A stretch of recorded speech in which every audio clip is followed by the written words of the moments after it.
I am so happy to be doing this with Denise Klein. She is an educator, team leader with eXp Realty. She's also, and how I know her, is she's a senior coach with Workman Success System. She's in Las Vegas, Nevada. So welcome, Denise. It's so nice to have you here today. Hey, Cleve, Gaddis, it is awesome to be here. I am super excited. You know, one of the things that is always great when you join one of these is I'm hanging out with you. We are definitely going to have some fun and learn some things. Ooh, so my question for you is, can you actually please try to bring some energy to this presentation? I'm always a little nervous. Your energy level is so low. Can you pick it up for me on this presentation? You know, I'm going to try. Like, awesome. I want to be able to do it again. And I've heard if I'm not a little bit more energetic, I might not be able to come back. So I'm going to bring some fun, some energy. Let's do that, Cleve. Love it, love it, love it. Okay, I've got some real pictures. These are our faux professional pictures. These are how we look when we want the world to think we're very professional. But here are our real pictures. Yes. What were you, Denise? You are a Little Red Riding Hood. Ooh, yeah, Little Red Riding Hood. I like that. Which actually hired me to list and sell the cottage. So all turned out well for my grandmother. Nice, nice, nice, nice. And I am Jafar from the movie Aladdin. And you guys can all see that I have my beautiful Jasmine right there next to me, who happens to be Tammy Slay, who is my lady friend. And so we all like to have some fun. I want to go in and ask you a quick question, and I want everybody to post in the chat. Oh my gosh, we got such a great group here. I want everybody to post in the chat. When I talk about the business being tough right now today, I don't mean I want us to be stuck in the fact that the business is tough and not do anything about it. I want us to do things to change the future. But on a scale of 1 to 10, with 1 being, oh my gosh, I'm kind of negative right now about the market, I'm a little bit nervous, and 10 being, I am so confident, I am ready to rock and roll, go to the chat box and rate yourself. How do you feel about the business today? Not the future of the business, not the past. How do you feel about it today? Post on a scale of 1 to 10. We've got some 10s, 5s, 7s, 8, 5, 8, 9, 5. I love that. And I love those of you who are willing to post the number 5. Yeah. Because Denise, as salespeople, we can't really show people our true colors very often, because in many cases they're dealing with a situation that might be scary for them. And we've got to make sure they understand we have the confidence to get it done. And so we constantly have to be performing. Am I right? Yeah, you know, I think it's one of those things that it's in a lot of areas of life. And so it's when we are, we rise up, right? So if I have fear about something that's going to happen, I don't go down to my customers. I rise up to my broker. I rise up to my team leader. I rise up to my coach. And so in these environments where we can come in and be authentic and vulnerable about what's really happening, then we can solve for things and reach back out to those clients with a better confidence. But we got to first start by telling the truth. And it's not easy to do. I saw a 4 roll through there. And to be honest with you, I would say I generally keep a good positive attitude about what's happening in the world. But the reality is anytime we start to go into some type of market shift, like when we went into the beginning of the pandemic, it takes me about 2 or 3 days to get my mind straight. And so I would say I'm probably not even a 4 when it first starts to happen. I'm probably a 3 or a 2, meaning I'm going, oh no, what is going to happen here? What are we going to do to move this business forward? But then we go to work providing solutions for people who need solutions. I want you to go back to the chat box again, if you will. And Jennifer Gregory, I am talking directly to you. You'll go to your chat box, and I want you to put, again, on that scale of 1 to 10, 1 being, oh, I'm very negative, I'm very pessimistic, 10 being, I feel like everything in the world is perfect. I want you to give a ranking for the average real estate consumer in today's market. Where do you think they are on a scale of 1 to 10? 2, 2, 5, 2, 3, 2, 2, 4, 2, 5, 3. These numbers are all low. I've only seen 1 above 5. I've only seen 1 above 5. 3 seems to be the most common number. So, Denise, if we are at average a 5, and I would say that the numbers that came across, we were 5s on a scale of 1 to 10, and the average consumer is a 3, then who is responsible for making sure that everybody who wants to sell or wants to buy, who might feel stuck, sees an option or a pathway for moving forward? It's 100% me. And so from a responsible point of view, it's really easy to go to victim mode, right?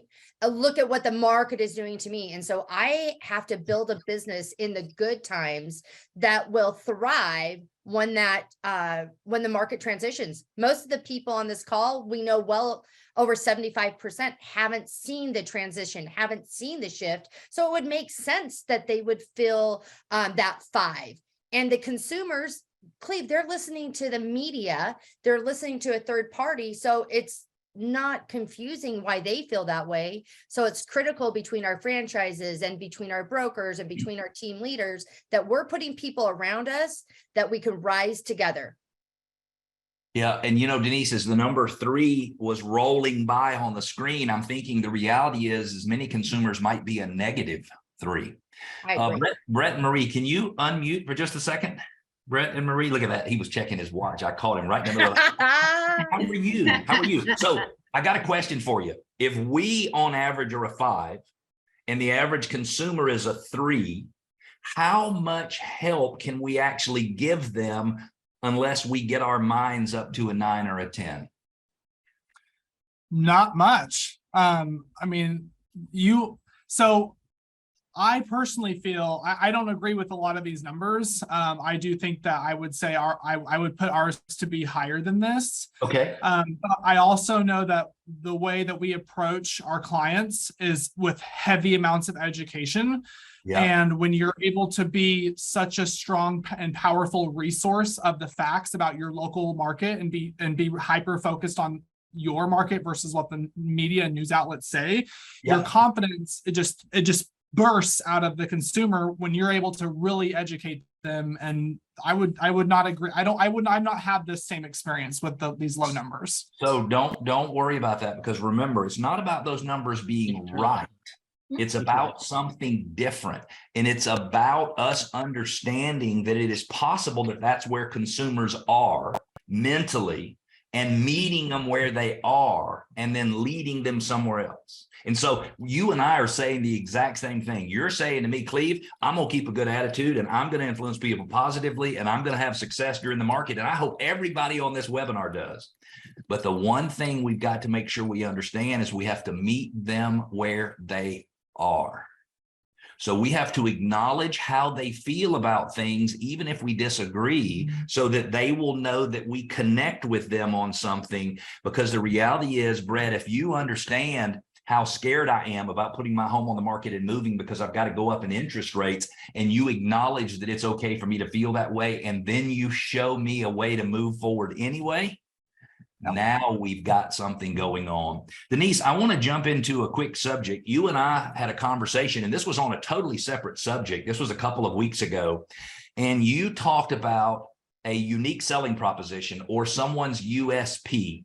Can we talk about that for just a second? I want to pull up this slide. First of all, tell everybody what a USP is. What is a USP? What does that mean? So a unique selling proposition is actually a lead generation opportunity, right? When I have defined who I am as a real estate professional and the value that I give to the marketplace, then I can use that as an opportunity for lead generation. Now, of course, whenever we're working with someone and we're talking with them, it's mindset first. So where a unique selling proposition is lost sometimes is in our own mind. We haven't established what's our value. And so when someone says something like, hey, why should I hire a real estate? Because we haven't identified it in writing. Remember, if it's not in writing, it doesn't exist. And we haven't practiced it over time. I don't believe that I bring value to the conversation. So this unique selling proposition first starts in my own mind. And as an industry, we have the opportunity to then use that to give evidence and proof and value to consumers that hiring a real estate agent is the most important decision they could possibly make. So it is to actually put in writing, to spend time to identify what is our value. And we think about that, first of all, as an industry, then as our franchise, then as our brokerage. And whether you're an independent agent or on a team, we all have a team. So we start to break down these unique things that we offer that bring value to the people that will hire us.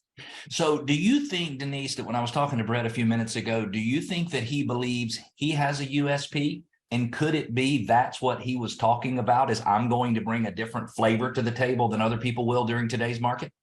Yeah, if you notice that conversation with Brett, he had one thing. He had certainty. With 100%, he knew who he was, and he was willing to stand with himself and with his clients. And so it's that beingness. And I would imagine if Brett leaned into you and said, what is your value proposition? You would be able to articulate that clearly and concisely, and certainly give a consumer confidence. So he and I have never rehearsed anything about his value proposition, but the reality is what I heard him say is whether or not it makes sense for you to move forward is up to you. Making sure you know all of the facts and all of the options you have in front of you to be able to do that, that's up to me. 100%. Now, let's be honest. Anybody can do that, meaning everybody on this webinar today, everybody is capable of doing that. Doing that and communicating that to other people are two different things. 100%. They are two different things. So we need to be thinking about what we bring to the table. Now, is it okay, Denise, if we switch gears just a little bit and talk about lead generation? How many of you here feel like you are subject to someone else or another entity when it comes to lead generation? Raise your hand. How many feel like you're subject to something outside of your control when it comes to lead generation? Cindy Silva, I don't see you raising your hand. Does that mean you're in control of your lead generation? And I don't mean to pick on you, by the way. It might have been that I'm so boring you didn't want to pay attention. No, that is not it. I'm not raising my hand, or neither one, because I have not been doing lead generation for the past 2 years, because it's just been one house after another where I'm having to go back 2 years in my business and do what I've always used to be doing. Oh, that sounds like a story that might be quite common, that we haven't had to be in the lead generation business. One of the Workman key metrics is that you should produce 6 to 8 leads per listing per month. Denise, how many leads per listing per month do you think the average team produces? I'm going to say there is a percentage of the market is 0. A percentage of our agents don't do any. And then there would be a percentage that would move to that 1 and 2, and very few have systems in place that will generate those 6 to 8 listings. So the majority of people, I really think they're not generating any. If it happens to pop up, that popcorn real estate, that's great, but there's nothing in their system that creates a predictable flow of leads, which causes a problem for us when we transition and shift into this new market. Absolutely. Dylan McLeod, will you unmute yourself for a second?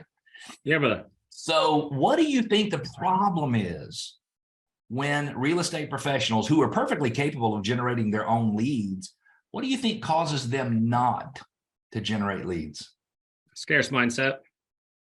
So talk to me about that. That's interesting. Yeah. I think most people don't want to go out and get their own business or spend the time doing it if they don't think they're going to get it. If that makes sense. Okay. How many of you who agree with that? Give me a thumbs up if you agree with what Dylan just said. Give me a thumbs up. Don't be shy. We got a couple, 2 or 3. Okay. Who else got? So I think somebody named Ben raised their hand. I don't see Ben on here, so I don't know if he can be unmuted so that he can talk, but if we can get him unmuted. So Dylan, what if I said to you that the reason most of us as real estate professionals do not generate enough leads is because we don't understand the exchange of value that is supposed to take place in generating a lead? Sure. Do you mean by lead generation, like leads coming in off of listings, or do you mean going out like door knocking and, you know, doing FSBOs, that type of lead generation? All the same. Yeah. Think about it. So those are all the same. Now, different. I'm not saying door knocking is the same as doing an open house. I'm not saying that. I'm saying door knocking is not the same as Zillow. But think about this for just a second. Why Do consumers believe they do not need to connect with us? Well, there's so many of us out here, and they have all, the media and other outlets that they can get information from these days. Wait a minute. So I believe I agree on the first one, but they have no idea there's a lots and lots of us out there. They don't know there's 50,000 Sure. licensees in big major metro areas, but they do believe, oh, there's Bruce. It was Bruce who was raising his hand earlier, not Ben. No. Bruce has got himself, he's raising his hand and got himself muted. That is quite a combination. No. I have a response to your question. The reason why they don't think they need it is because they don't see the value yet. They don't. We haven't shown our value to the people who are coming onto our sites or whatever just yet. So Denise says, I have a unique selling proposition and you need to have a unique selling proposition. Brett says, Absolutely. I am not going to let you talk negatively about this market, Cleve. I'm going to be positive, but I'm going to do the things that I need to do. And could it be that Brett believes he provides something? Now listen to this, provides something that the average consumer cannot get anywhere else. Now, Bruce, there is power. And that's a USP in itself. That's his unique selling position. So we're taking a unique selling proposition or position that we use to generate business, and we're focusing on the value of lead generation. Where did Dylan go? There's Dylan. Unmute for just a second. And then Cameron, I'll come to you in a minute. I see you've got your hand raised. So Dylan, when you as a consumer give me your information, is that basically a very vulnerable thing for you to do? Does that put you in a position that I might harass you as an agent, or I might not have your best interest? Yeah. So when somebody gives you their information, there is a cost involved. And if all of you will just pay attention to this one concept, I promise you it'll change the way you generate leads forever. There is a cost involved. Dylan, I want you to give me your information. I want you to give me your name, and I want you to give me the right name, and I want you to give me your phone number. I want you to give me the right phone number, and I want you to give me your email address, and I want you to give me the right one. And sometimes for home valuation, I might want you to give me your real home address. There is a big cost to you for doing that. Mm-hmm. So if I want to get you to do it, then I need to make it worth your while. Right. I need to give you something of value that is enough to justify it. Denise, do you see how that USP that you were talking about on that macro level, how now we're taking it down and we're talking just about the exchange of value between a real estate agent and a consumer? Absolutely. And also when you were talking about that, I think about the risk, right? For the consumer. For the consumer, right? Ooh, yes. In this day and age, just think about it. You take someone's private information, and every single person on here has experienced either before or currently where that information has been used inappropriately.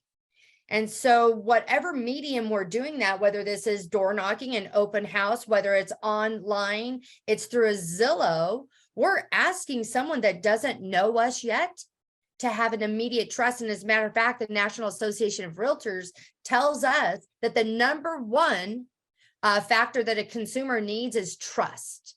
And so that unique value proposition that we're talking about, we have to identify our customer's problem. And then how do we solve that in such a way that it develops trust? And think about this. We might need to do something even before we solve it. Cameron, I am sorry. I didn't come back to you quickly. You have your hand raised. Yeah, I did. So you were talking about why would people sometimes not want to work with real estate agents. And this is kind of going off of what Denise was saying a little bit too. But I think that a lot of times people question the ethics of people in real estate. It's a business that is often not thought of as having a lot of integrity. And so I think it's really important to be able to prove people wrong based on reviews or even just firsthand interactions. And it's sad to acknowledge that in many cases, people who are in our profession don't necessarily have the consumer's best interest at heart. It just is the way it is sometimes. And we've all had an experience, probably many of us have had one recently with a co-op agent.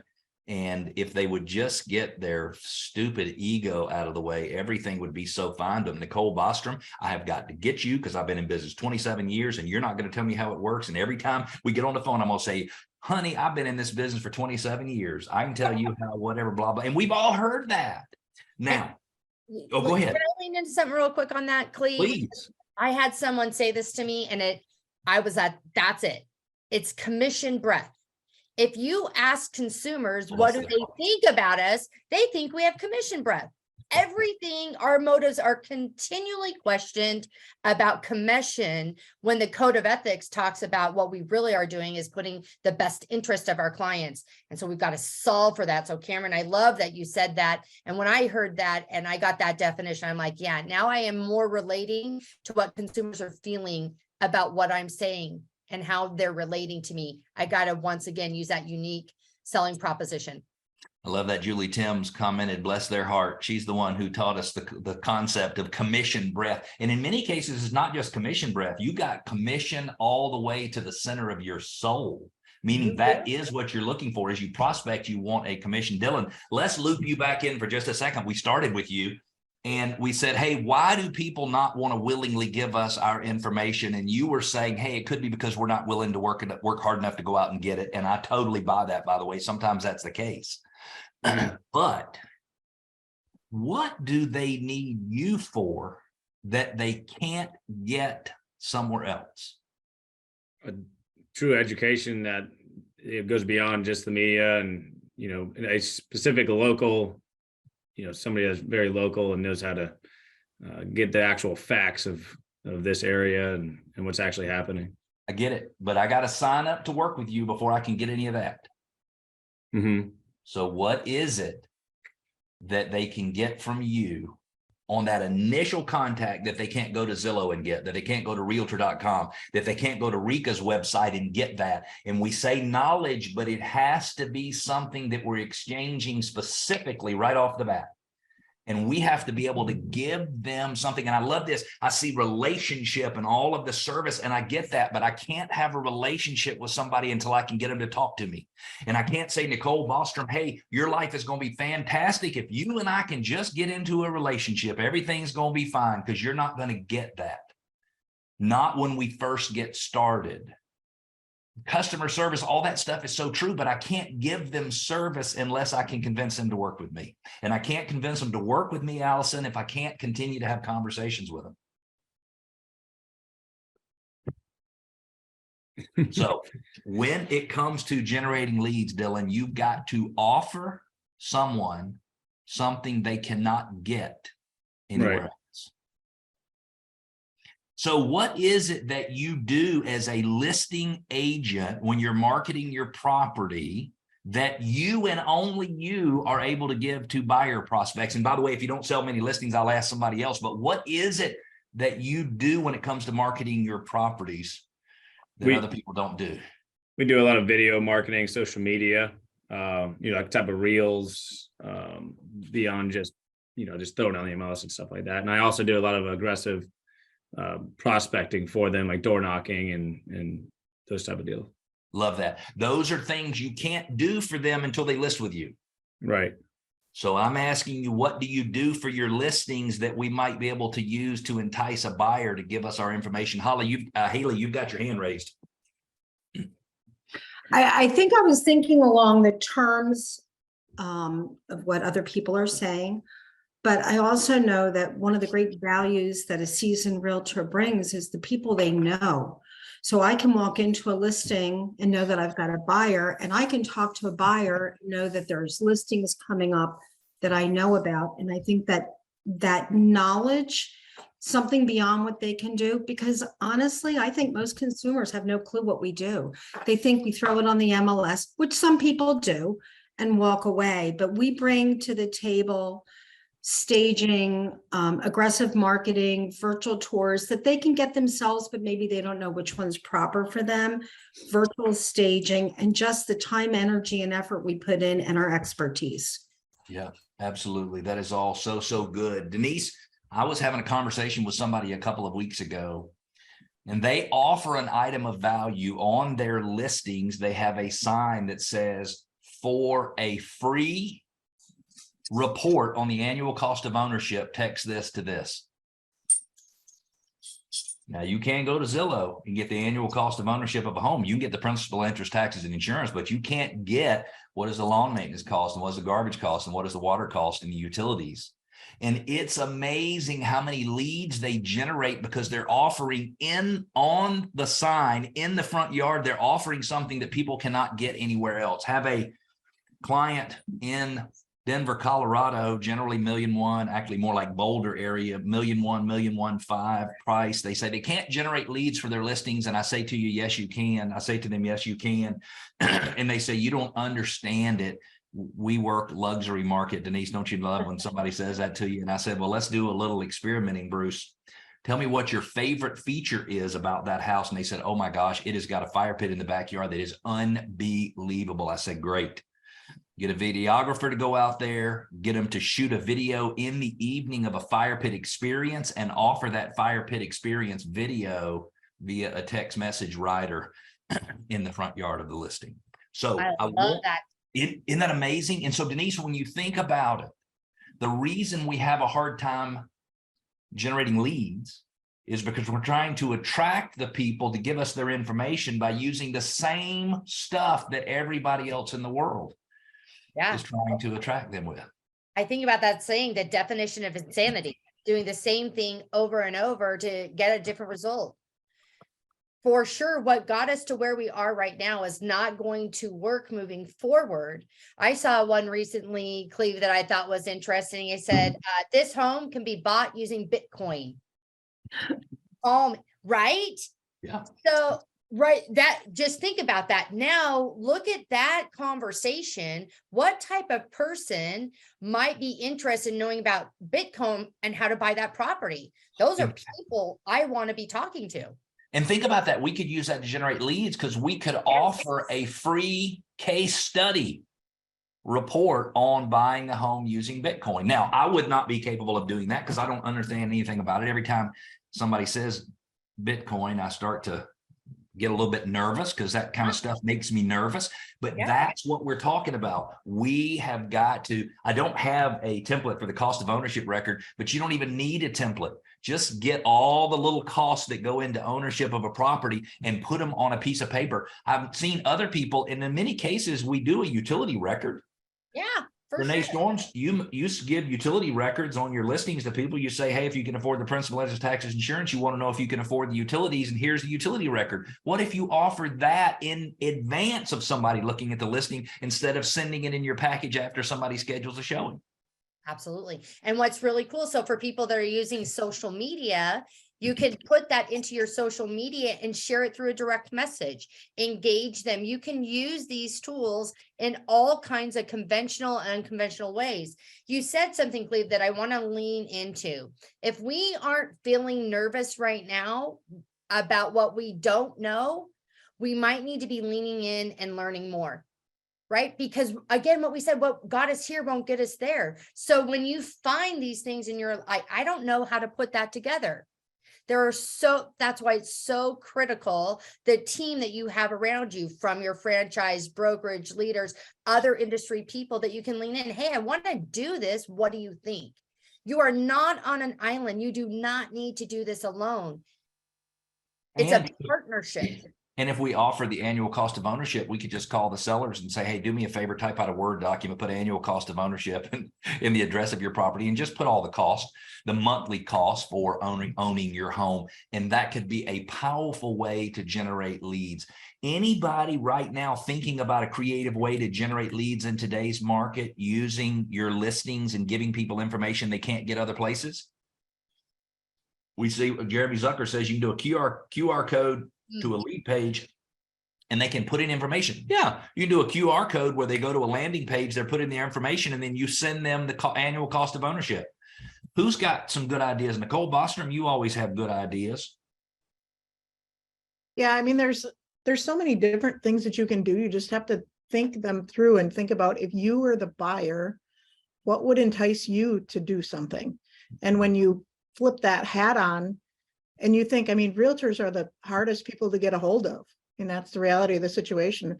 We usually don't answer the phone if we don't know who it is, and that's why we save everybody in our phones. And so to get me to answer the phone or to get me to engage is a pretty hard thing. So I have to think about what would I want, what would entice me, and then when you reframe it that way, usually you can come up with some pretty good ideas. I don't know if everybody saw this, but Brittany says $250 in free tacos. Now, I would give you my information for that. I would give you my information for that. I would. I mean, if- Taco Tuesday, let's do that. Absolutely. I'd want the $250 worth of tacos just for registering, but it's good. Let me tell you what I heard somebody else doing, Allison, that is absolutely brilliant. Is they have the seller complete a form that is called Our Home and Neighborhood, which is really the seller just telling what they liked most about the neighborhood, about the amenities, about the family room, about the master bedroom, about the backyard. It just gives the seller an opportunity. By the way, it's a great thing to do when you're going on a listing appointment, because once you understand what they love most about the house, if you'll just love it too, then they'll believe you love their house the way they do. But they offered and they said, for a list of the seller's favorite things about living in this home, text this to this. Now, see, that's powerful. Patrick, I saw you nodding your head. That is powerful stuff. And it is designed to get people to be willing to give you the information. Now, I think one thing, Cleve, on that too, yes. looking into learn about the community and neighborhood. So they're driving through, they've seen the house, but when we think about the purchase, we think about community, neighborhood, home. And so through the MLS or on Zillow, you're going to learn everything about the home, but who's educating them on what's available in the community? Who's educating in the neighborhood? And these are things that are going to cause people to take action. For a neighborhood amenities report, call this number or text this to that. There is no limit to the number of ideas that you can come up with. Alicia, let me ask you a question. Does this concept of value exchange make sense to you? Absolutely. You've got to get the people to engage. You know, I think they're all almost just standing still in fear a little bit, seeing it even with agents. So I think, yeah, doing something different. We've tried a few different things over the years of different, not trying to give away our listing presentation, but some of the benefits of, you know, that we have inside of our listing presentation is some marketing, like professional photography, drone footage. We have a you know, special proven method to sell your home. Contact us to find out what it is, because we have a very step-by-step process that we do. So yeah, it totally makes sense. You got to reach people in new ways, because everybody's doing the same stuff right now. Absolutely. As you talked about photos, I was thinking, what if you held back 2 or 3 unique photos that they could only get from you if they texted for those photos? Do I like that? 3 unique photos not available in the listing. Text this and do here. Denise, I can see this has got you just chugging along. It has got your brain just churning and churning and I love that. I love that. Anything else you want to share? I do have to mention, we just got a comment from Liz Morrison. Liz Morrison and I are on the same team together, and I'm so glad that she is here. And she says that you can provide school ratings for the neighborhood. In many cases, they can get them on great schools and places like that, but in some cases, they're not all of the information they need. So give me a thumbs up if you plan to look at lead generation differently moving forward. Do I see everybody? Darren, we can't move on until I see a thumbs up from you two. There he goes. There you go. Darren's like, dang, why is he looking at me? Why is he looking at me? Because he's on page 1. You need to scan to page 2, 3 to start picking on some other people, right? Yep. So I was looking at some research done by a psychologist. I need to be examined by a psychologist, but I was reading some research by a psychologist, and the research says that the reasons our emotions are so powerful is that our emotions are stored in the same place in our brain that our memories of being hurt or pain. They're stored in the same spot. So when we started this webinar, we said, what is the rating on a scale of 1 to 10 of the average consumer? What is the rating on a scale of 1 to 10 of the average agent? We all agree that the mindset of the average agent needs to come up, because it's our responsibility to pull the consumer up with us. But it all starts by acknowledging where the consumer is. So if they're scared of interest rates, acknowledge it makes sense to be scared of interest rates, and provide them a solution to that problem. That is what's called threat-based marketing. Denise, if we put people in a list and we said, how many people do you think are worried about increasing interest rates in today's market? What percentage of the buyers would you say are worried? 90 to 95%. I mean, just they are worried that it is in their thought process. And, you know, it might be slightly lower than that in some areas, areas that are heavy in cash, those type of things that don't have as much impact. But I'm going to say it's way up in that 80-90% of people that have a concern. It may not stop them, but they are concerned about what's happening. Yeah, love it. Alicia, you've got a comment? Yeah, we have started. So we work with a mortgage broker who we worked with for years. And they're awesome.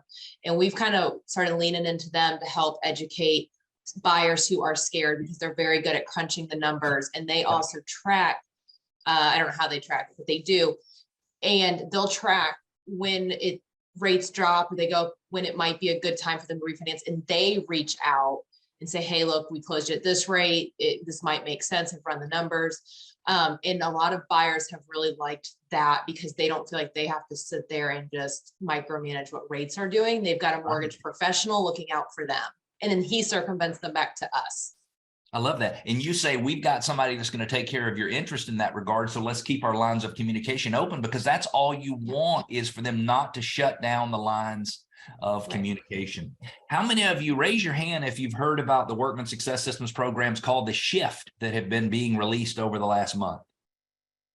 All right, so that's a good percentage of the people on there. Well, most of you, probably many of you, might not have seen the latest item of the Shift that was released. The Shift is all about successful strategies for a changing market. It's about how do we meet people where they are, and then how do we offer them solutions that are designed to solve whatever problem they think they have. Now, I want for each one of you, I want you to be able to get this, and you can do it now if you want to. You can scan this QR code, because we're going to give you, if you're attending today's webinar, a free preview, if you will, of our latest module, threat module, which is called Discount Points Rate Reduction. Notice there's also a little document right here that's called Value Exchange and Lead Generation, the concept of giving value so that you can generate leads. This is a story so that you get an understanding of how someone decided to give value differently in terms of doing open houses and how they started generating leads. But we're going to give you the discount point rate reduction. So make sure you stay on till the end so you can actually get a copy of that. Denise. Yes. When you have a unique selling proposition, when you understand how to apply that big concept to the little small exchange that takes place in lead generation, okay, and when you start to apply that to the lead generation, you need to follow a success formula for the number of activities that you need to do in order to generate business. Most of you who are Workman Success System clients, you are aware of what's called daily success habits. I'm going to pull up real quickly this on the screen, Denise, so people can see what daily success habits are. Let's talk about those. Now, you've been a Workman coaching client for 3, 4, 5 years? 3 years. And I would assume the daily success habits tracker is something that is very, very important to the overall success of your team. 100%. Good. Tell us about it. So the first thing when I think about the daily success habits, what I want to acknowledge is that real estate is a target-rich environment, that every single person is going to have a housing need. Now, what we want to do when we are doing real estate, we want to play popcorn real estate. It happens right now. Burl talks about Pop-Tart real estate. It happens right now. I get to do the business currently. And that is where we've operated from. And I think it was Cameron that maybe was talking about that I'm going to have to do some things different than what I did before. Because before, if you go back 90 days ago, even look, you put a house on the market, you price it, you put a sign on it, you pray, it's done. And that's how most people have been used to doing business. I love that. Just a short prayer and it's all done. I love it. It's all done. Right. And there's some places that's still happening a little bit, but it is about putting predictable measures in your business. Question for you. How many of you want to build a business that's going to thrive in any economic environment? Any economic environment, right? So we don't want to just do something that's going to win in one, but we want to build a business that will last decades and that really could be proof to what we could maybe do in a retirement plan. And that is done through daily success habits. And when you look at this daily success habits, I want you to see a menu of activities, and write this down: money making activities. MMA. Woo. MMA, baby, all the way. And so some of you that aren't within Workman, you might know these as KPIs. But what we've identified is the formula of activities that needs to happen in order to get an actual closing. Cleve, what's that number? So it depends. The last research that I ran, somebody needed 309 overall total points in order to get a closing.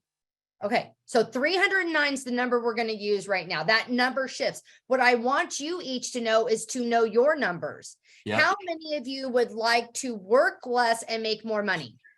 Anyone? Only me?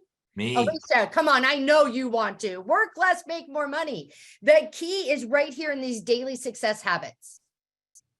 309 activities based on what Cleve is saying. And so when I take a look and I go through there are 4 components here that I really want to point out to you. The first is your activity tracker. And this is the predictability of how I am going to go throughout my day. Now, trust me, it's a guide. There's times that you get off track, but because it's in writing, and if it's not in writing, it doesn't exist. It's in writing my schedule. If I get off, I get to get back on, right? Just because you get off for 30 minutes or an hour a day does not mean you go to lunch and don't come back to work. It means you go to lunch, come back and get right back on your schedule. You don't go back and try and figure out what you didn't do. You just get back on schedule.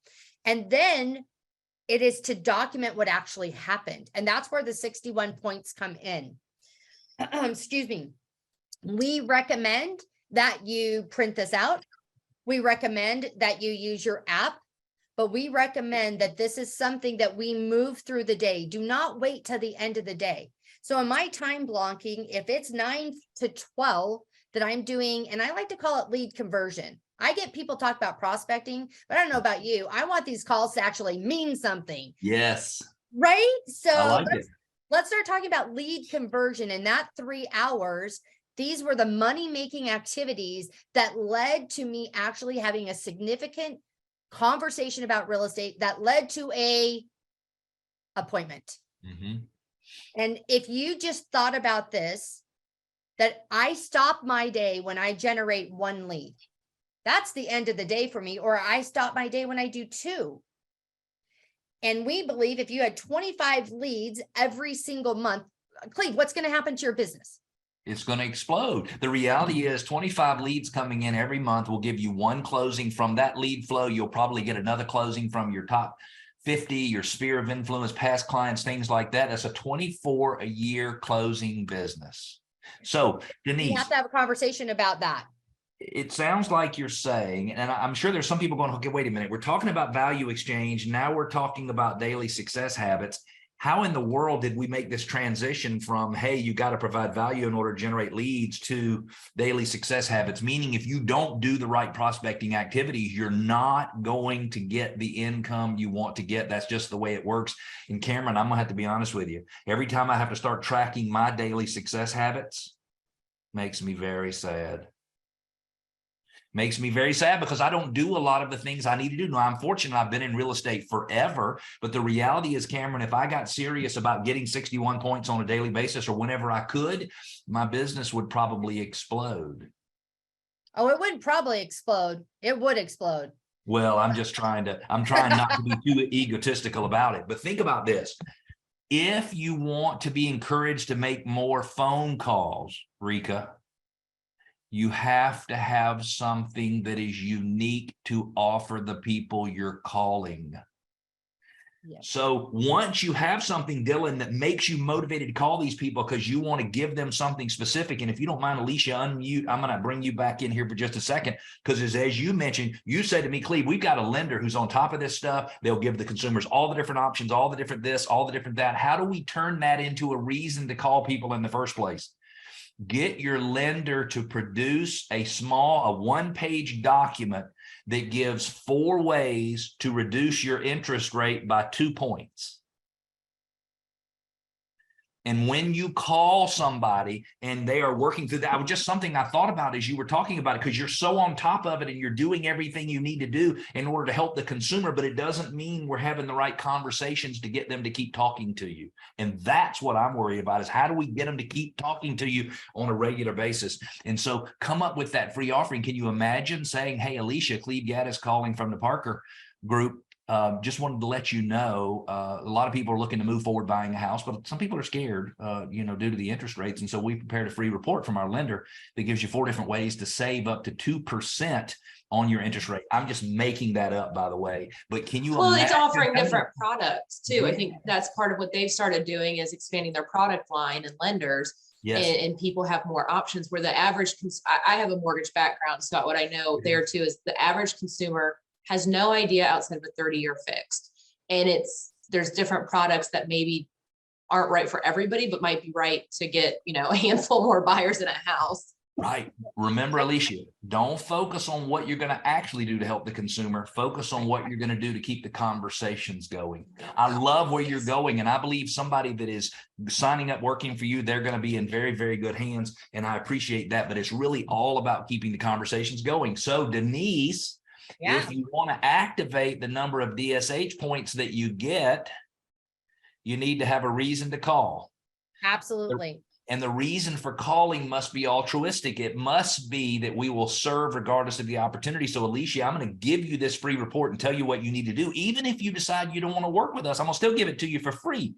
No cost, no obligation. It changes the nature of everything. So Nicole Bostrom, when I call you and I'm prospecting you and you reject me, I do not feel sorry for myself.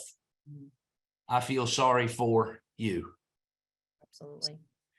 And see, that changes the nature of everything, because Haley, in many cases, we follow up with people, and as we get rejected, we feel sorry for ourselves. We're like, oh, I don't want to do this. And, and I sometimes when I used to make follow-up phone calls, Nate, I would say to myself, if these people had any idea who they were talking to, they wouldn't be as rude as they are to me. But the reality is they do not care. And there's no way for me to make them care until I can get them to have conversations with me long enough to move things in the right direction. So we have a program, Alicia, called Discount Point Rate Reduction. It is the story of self-discovery of an agent and a buyer. The buyer decides he can't move forward. The lender says it's because of the interest rate. The buyer says to the agent, man, I wish there was a way to decrease interest rates. This agent had studied discount points and knew exactly how much you had to pay in order to buy down the rate. And so she gave him the information. She actually had a spreadsheet that she pulled up, and she typed in the purchase price, the down payment, the current rate, how much the rate was with 1 point, 2 points, 3 points discount, and the spreadsheet spit out all the different numbers. And the buyer decides, hey, I'm ready to move forward. Now, I want us to all be clear. I'm not saying, Allison, under any circumstances, that if you show somebody a path for moving forward, that they are going to move forward. Not saying that, because in some cases you'll give them the information and they'll still decide not to move forward. But what I'm telling you is this: in today's world, we must stop. And Denise, you let me know if you agree with this or not. We must stop looking for people who need to buy or sell houses and start looking for people who need to sell or buy a house but feel stuck. We need to look for people who want to do something but don't believe they can, because, Brett, when you think about it, those people are way easier to find. Just pick up your phone and start texting again, Brett, and I'll start talking to you again. Sorry. So, but Denise, doesn't that make sense? We got to be looking for people who want to sell or buy but don't believe they can move forward and do that. I love that. And I would lean in slightly I'm at the end of this call, I'm going to be teaching the code of ethics. And there in the code of ethics of the National Association of Realtors, over 100-year document, we talk about a moral compass. A moral compass that if we don't want Zillow to replace us, then we need that value proposition to say, I got to get out of bed. I got to pick up the phone, because there's people literally at risk that with this information of this interest rate reduction would find the way to move forward for their families. And so sometimes I got to just have a real conversation with myself about why is it that I'm doing lead generation, prospecting, conversion, and it is about that promise that I made to consumers. Man, that is so powerful. And when you are so purposeful and you have an altruistic bent on what you're doing, it is the secret sauce. It is the magic, because when you have 4 times as many people who want to do business with you, you don't have to be the best at converting them in order to do good business. But in many cases, we're sitting around. What's that? You should, but Totally. You should convert as many as you can. My point is that for many of us, the numbers are not in our favor, and that's the problem. Denise, what was it that made you? I had a question, by the way. How do I get access to the Workman Success Systems app? That is for Workman Success Systems private clients, and you would just go to the App Store and type in Workman Success Systems. You can download it, and you sign in using your same sign in for Workbench that is available for all private coaching clients. Denise, what made you decide? When I got into coaching, I toyed with it and circled around it and thought about it and talked about it and fretted about it for 3 or 4 years. And I wish to heck that I would have signed up for coaching earlier. In fact, I had to be almost embarrassed by people around me because I had committed to signing up for coaching, and somebody said, "Did you sign up? You said you were going to do it on January the 1st. And I lied to them. I said, yes, I had already signed up. And I immediately went up to my bedroom and I called the number and I said, hey, I need to sign up for coaching. And my coach was Verl Workman. And I'm going to be honest with you, being involved in a private coaching relationship with him was not the most pleasant thing I've ever been involved in, because he continually found where I was falling short. Alicia, he was saying, you said you were going to do this, you did this, there's a gap right here, and we need to fill in that gap. And to be honest with you, I don't need any help, Allison, feeling badly about myself. I can do that all by myself. They did that to me at Broker Owner Con. I was like, okay, I had an enlightenment and signed on the dotted line. And so it is so powerful. Denise, what got you into coaching? Yeah, I think about this all the time, talking to people that care about things that matter. Mm-hmm. And so when I think about the circle of people around me, that's full. I have a lot of really incredible people that I have that relationship, but that relationship was not moving forward my business at the speed that I wanted to. And honestly, I had just gotten a big opportunity, signed a major contract, and I thought I could do it myself. I really did. And then I see that big, how many of us think we can do it ourselves? Me. And look, I'm an incredible coach. I can coach from the outside, but when I'm in the forest, I can't see it. And when I had a conversation with Christy Buck, and I laid out the best plan and story you could imagine, and she was brave enough to say, it doesn't scale. You can't do that. And she cared that much that it caused me to go up. And I don't know about you, but I'm thinking she doesn't know what the hell she's talking about. Don't you know I'm a top 1% agent? Don't you know you need more information? But the truth is, when I had that honest conversation, I got to see that I'm not capable of seeing my own gaps. I need someone to bring a spotlight in. And I had big goals. And I made a 3-year commitment. And that 3-year commitment was the best decision, because it's a process, it's a journey. And a lot of my journey was around building a business that would not require me to sell my soul. And as we move into this new market, there is a way to do it. I know we talk about we have to do more activities. I get that. Really, we just need to have more impact. And so I need to be with people that we share those values, but I need a coach that can bring light to my gaps and to my darkness.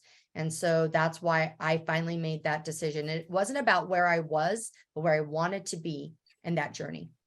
Well, it's amazing. I read some research recently, and these are people who have gone through our coaching program who are in the process of becoming coaches. In the first year, they grow their business, their revenue by 64%. Average business in the US grows 2 to 8% a year. In the third year, they've grown their business by 147%. And in the fifth year, 240%. I'm not trying to get anybody to sign up for private coaching who's not ready. But what I'm telling you is when you are ready, you need to go to workmansuccess.com. You can click on, you can / crush the market. You can get the download of our daily success habits. You can get the discount points price reduction story that's only available for private coaching clients.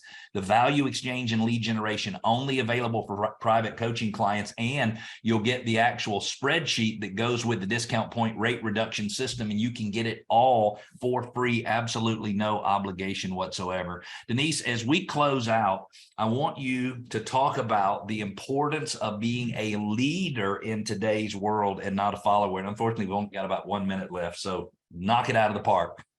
Yeah, when we think about leadership, leadership is getting other people to do what you want for their reasons.